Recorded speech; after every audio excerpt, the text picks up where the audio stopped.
मसीह की एवीएस में आप सभी लोगों का स्वागत है।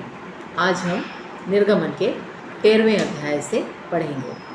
जब हम इस अध्याय 13 को पढ़ते हैं मेरे प्रियो, तो हम यहाँ पे 6 बातों को पढ़ते हैं या 6 पॉइंट्स में हम इस अध्याय को बांट सकते हैं। तो जो पहला पॉइंट है वो ये है कि परमेश्वर यहोवा यूँ कहता है कि तेरा जो पहला उठा है वो पवित्र ठहरे।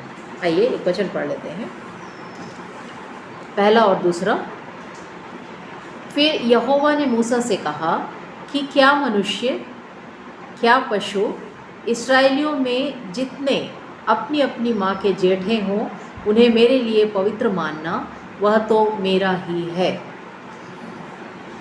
तो पहला वचन यहाँ हमें बताता है कि परमेश्वर यूँ कहता है मूसा से कि तू इस्राएलियों को ये बात बताना, सिखाना कि मनुष्यों में जो पहलौठा है, अर्थात जो जेठा पुत्र है या जिनका पहला पुत्र है, बड़ा बेटा है वो, और पशुओं में जो पहला बच्चा है उसका वो, ये सब परमेश्वर के लिए पवित्र है, अर्थात परमेश्वर के लिए अलग किया हुआ है। क्या मनुष्य क्या पशु, पहलौठा परमेश्वर के लिए पवित्र ठहरा है। जो दूसरा पॉइंट हम देखते हैं वो है परमेश्वर के द्वारा मूसा से कहा जाना कि अपने लोगों को ये सिखाना कि इस महीने को, जैसे कि अबीब का महीना परमेश्वर ने कहा था कि 14 से लेकर 21 तारीख तक जो 7 दिन हैं, वो 7 दिन तुम लोग अखमीरी रोटी खाना या खमीर वाली कोई भी वस्तु का सेवन ना करना और कड़वे साग पात भी खाना, खमीरी कोई भी चीज़ को नहीं खाना। जब परमेश्वर तुम लोगों को कनान देश में लेकर जाए, कनान जिसकी की प्रतिज्ञा परमेश्वर ने अब्राहम, इसहाक और याकूब से की थी, उस स्थान पे जब परमेश्वर तुम्हें पहुंचाए तब इस पर्व को तुम मनाना। और परमेश्वर ने जिस प्रकार से प्रतिज्ञा में कहा था कि परमेश्वर तुम्हें उस नगर में लेकर जाएगा जहाँ पे दूध और शहद की नदियाँ बहती हैं।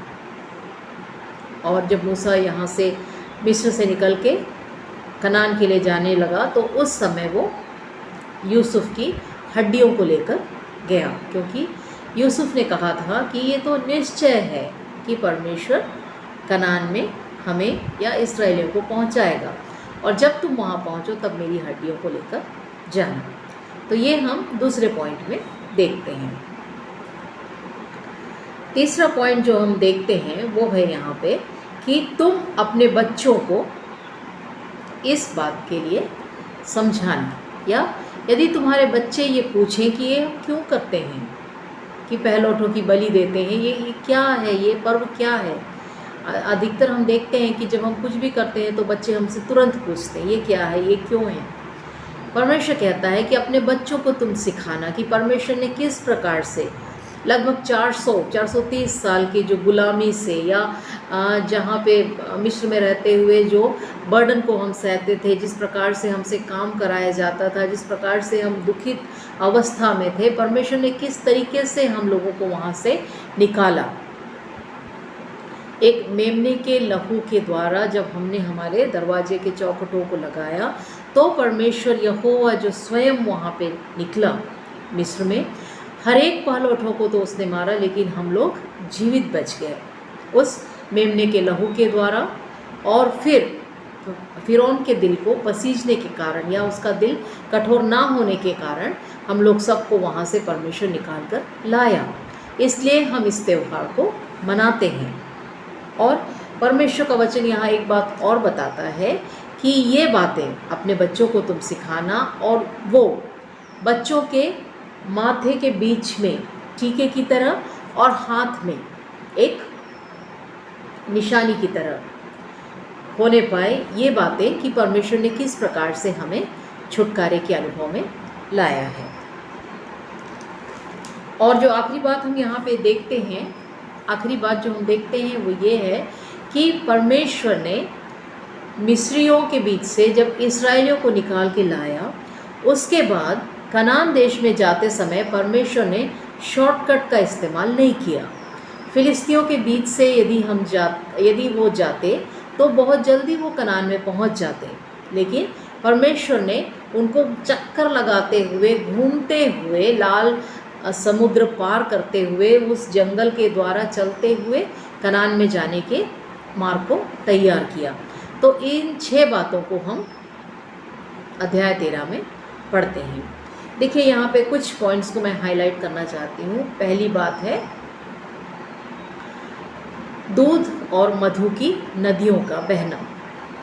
कनान देश के बारे में जब परमेश्वर ने वायदा किया तो ऐसा कहा कि वहाँ पे दूध और मधु की नदियाँ बहेंगी, मधु या शहद। मेरे प्रियो, इसका सीधा सीधा अर्थ ये नहीं है कि कनान में ऐसी नदियाँ होंगी जिसमें दूध बहेगा और एक ऐसी भी नदियाँ होंगी जहाँ पे शहद बहेगा, नहीं।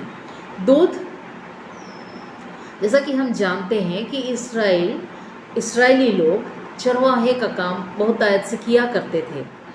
तो जो ये दूध है वो दिखाता है कि उन लोगों के लिए अच्छे रीति में पशुओं के पालने के लिए, उनके बढ़ने के लिए, या उनकी अधिकता का, पशुओं के अधिक हो जाने के कारण, दूध की मात्रा बहुत ज़्यादा हो जाने के कारण ऐसा कहा गया है कि दूध की नदियाँ बहेंगी।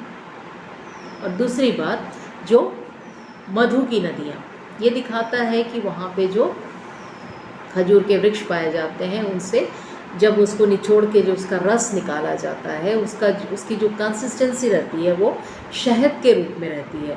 तो उसकी बहुलता के कारण, या कुल मिला के यदि हम कहें तो ये जो दोनों हैं, दूध और मधु की नदियाँ, ये संपन्नता को दिखाता है, ये आधिक्य को दिखाता है, ये बहुलता को दिखाता है कि किसी बात की कोई घटी नहीं होगी, बल्कि सब कुछ बहुत ज़्यादा वहाँ पे होगा। एक और बात को जब हम यहाँ पे देखते हैं वो ये है कि अपने बच्चों के लिए ये बातें तो नियमित रूप से बताना, उनको सही ढंग से ये बात बताना, और ये उनके माथे में बिंदिया का और उनके हाथों में कंगन का काम दे। मेरे प्रियो, हम जानते हैं कि एक स्त्री के मेकअप में उसकी चूड़ी का या कंगन का या बिंदिया का क्या महत्व है। मेरे प्रियो, यहाँ परमेश्वर की आत्मा बताती है कि बच्चों के जीवन में परमेश्वर ने जो हमें छुटकारा दिया है, परमेश्वर ने जिस तरीके से उस गुलामी की अवस्था से हमें खींच के निकाला है, ये बात, परमेश्वर का छुटकारा, परमेश्वर की दया, परमेश्वर की करुणा हमारे बच्चों के जीवन में बहुत ज़्यादा महत्व को रखे। ठीक उसी प्रकार से जिस प्रकार से कि एक स्त्री के लिए मेकअप में बिंदिया या कंगन का महत्व होता है। और एक बात को यहाँ पे मैं बताना चाहूँगी, वो ये है कि पहलौठा परमेश्वर के लिए अलग किया हुआ, पवित्र किया हुआ ठहरना चाहिए। मेरे प्रियो, पुराने नियम में परमेश्वर ने ऐसा कहा कि पहला बच्चा परमेश्वर के लिए अलग किया हुआ होना चाहिए।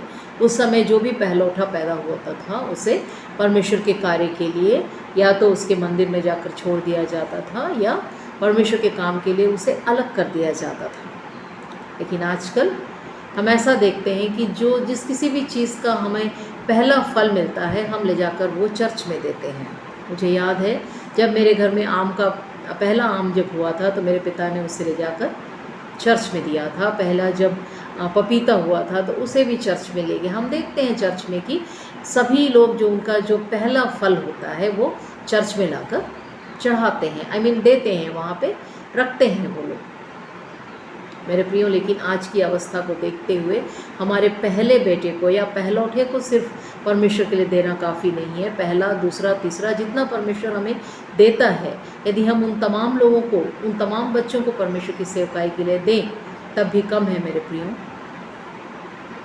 और 13वें अध्याय में हम इतनी बातों को पढ़ते हैं। तो मैं आशा करती हूँ कि आप भी मेरे साथ इस अध्याय को पढ़े और समझे हैं। आने वाले दिनों में हम और भी इसे पढ़ेंगे। तो मैं आप लोगों से निवेदन करती हूँ कि आप लोग अपना कुछ समय लेकर इन ABS के वीडियोस को अपने फ्रेंड्स के साथ या अपने चर्च मेंबर्स के साथ, या आप यदि देखते हैं किसी को कि वो बाइबल सीखना चाहते हैं और उनके पास कोविड के कारण कोई आने जाने में मुश्किल है, तो मेरे प्रियो, प्लीज़ ऐसे लोगों को आप इसे शेयर कीजिए ताकि परमेश्वर का वचन वो भी हमारे साथ मिलकर पढ़ सकें। तो आज के लिए इतना ही। परमेश्वर हम सबों को आशीष देवे। जय मसीह।